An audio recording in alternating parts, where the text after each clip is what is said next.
Hello, hello tout le monde et bienvenue sur ma chaîne. J'espère que vous allez tous bien. Moi, c'est Marva et je suis très contente de vous retrouver aujourd'hui pour réaliser cette nouvelle recette, un classique, un gâteau russe au miel dont je ne vous en dis pas plus, les détails juste après le générique.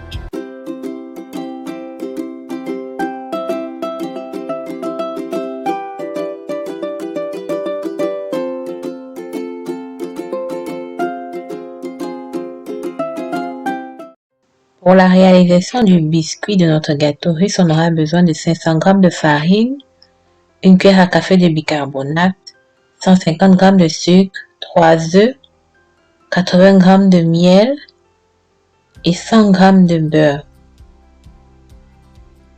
Donc on va passer à la préparation. Dans un bol qu'on a placé au-dessus d'une marmite, on va découper le beurre. On va ajouter le miel et le sucre.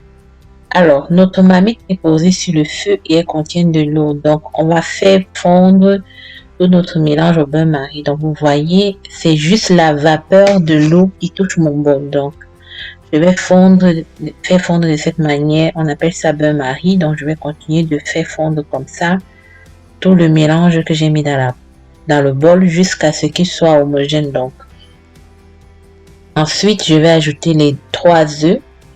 Je vais bien mélanger jusqu'à ce qu'il soit complètement incorporé. Ensuite, je vais ajouter la cuillère à café de bicarbonate et je vais aussi ajouter en 3 temps la farine. Donc, après le premier ajout de farine, voilà, je vais ajouter la deuxième quantité de farine. Au fur et à mesure que j'ajoute, le mélange s'épaissit et je vais mettre le reste de farine. Donc, quand la pâte commence à être compacte, je vais renverser tout le mélange sur mon plan de travail fariné. Donc, je vais continuer de mélanger toujours jusqu'à obtenir une pâte bien molle qui ne colle plus sur les doigts. Donc, je rajoute la farine quand il est nécessaire sur mon plan de travail. Donc, notre pâte à la fin doit être vraiment très souple, mais il ne doit plus coller sur les doigts. Donc, voilà, j'ai bien mélangé. Vous voyez, j'envoie mon doigt à l'intérieur, il ressort tout sec, mais la pâte est bien molle, bien souple. Je vais en recouvrir d'un papier film, je vais laisser reposer au moins 1 heure au frigo. Donc, 1 heure plus tard, voilà ma pâte, elle est bien solide.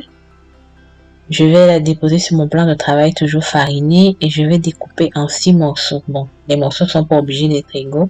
Là, je vais prendre chaque morceau, je vais former une boule comme vous le voyez. Donc, voilà ma boule qui est bien formée. Le temps de repos au frigo me permet justement de bien travailler la pâte plus facilement comme ça. Donc, je vais déposer sur le plan de travail fariné et je vais aplatir avec mon rouleau de pâtisserie.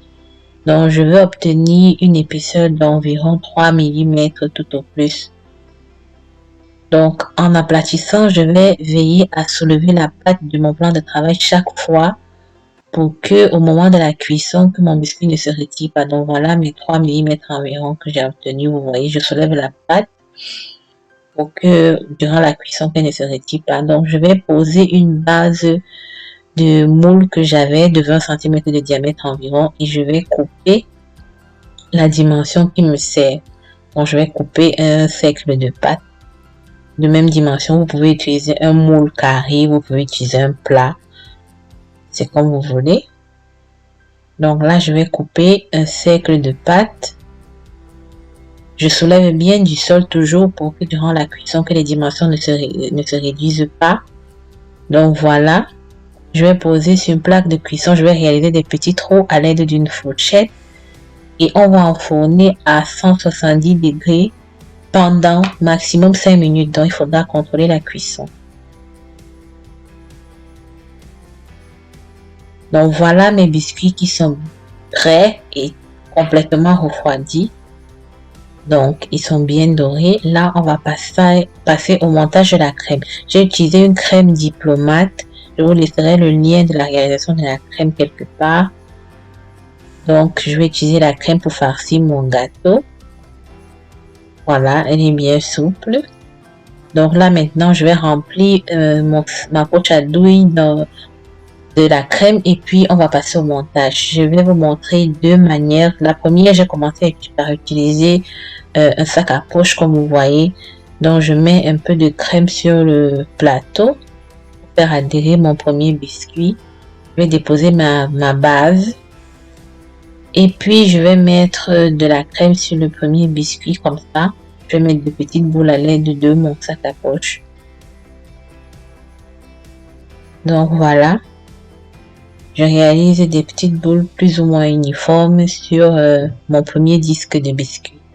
Et puis dessus, je vais déposer le deuxième disque et je vais continuer avec la même opération jusqu'à superposer tous les disques de biscuits que je veux. Donc là, maintenant, j'ai montré une autre technique. Si vous n'avez pas de sac à poche à la maison, vous pouvez utiliser simplement une cuillère pour étaler votre crème sur le biscuit. C'est pas nécessaire que vous ayez un sac à poche. Donc voilà, j'étale juste un peu uniformément la crème sur mon biscuit. Et puis je vais déposer le troisième biscuit dessus. Et je vais faire ainsi pour tous les étages de biscuits que je vais vouloir réaliser. J'en ai réalisé 6 je crois. Voilà le résultat final. Donc sur le dernier étage, je vais recouvrir tous mes biscuits complètement de la crème. Je vais essayer de combler les vides qui se retrouvent au bord de mon gâteau. Donc je vais utiliser la crème pour combler les vides. Voilà. Je continue jusqu'à combler tous les vides sur les bords de mon gâteau à l'aide de ma crème. Voilà. Ensuite, je vais essayer de lisser le plus possible. Bon, c'est pas nécessaire qu'il soit parfaitement lisse parce que de toutes les façons, on va recouvrir. Donc là, j'ajoute de la crème où c'est nécessaire. Où je n'ai pas bien recouvert le biscuit, j'ajoute de la crème. Ensuite, je vais lisser le dessus à l'aide d'un couteau. Donc, un couteau que j'ai préalablement mouillé avec de l'eau chaude. Donc, après chaque passage, je vais rincer le couteau avec de l'eau chaude avant de recommencer. Donc, vous voyez là, mon couteau est rincé. Je recommence. Je le fais juste pour le dessus. Là, je vais recouvrir une partie du gâteau avec une bande de papier cuisson que j'ai coupé. Après, on verra pourquoi j'ai fait ça. C'est juste une technique pour ma déco que je veux faire. Le reste de biscuits, parce qu'il y en a eu des restes, je vais les émietter pour obtenir une poudre. Voilà. J'émiette bien jusqu'à ce qu'elle soit assez fine. Et puis, je vais utiliser cette poudre pour recouvrir les parties libres de mon gâteau. Donc voilà. Je prends la poudre et je mets un plateau en bas pour récupérer le reste parce que ça va me servir. Donc, je mets sur le gâteau, j'exerce une légère pression juste pour faire coller. Je fais la même chose sur le dessus et j'enlève les excès. Donc voilà, je fais la même chose sur tout le gâteau. Je vais recouvrir tous les espaces libres de mon gâteau. Voilà. Et puis je vais nettoyer les bords à l'aide du dos d'un couteau. Donc je vais nettoyer les bords pour qu'ils soient propres.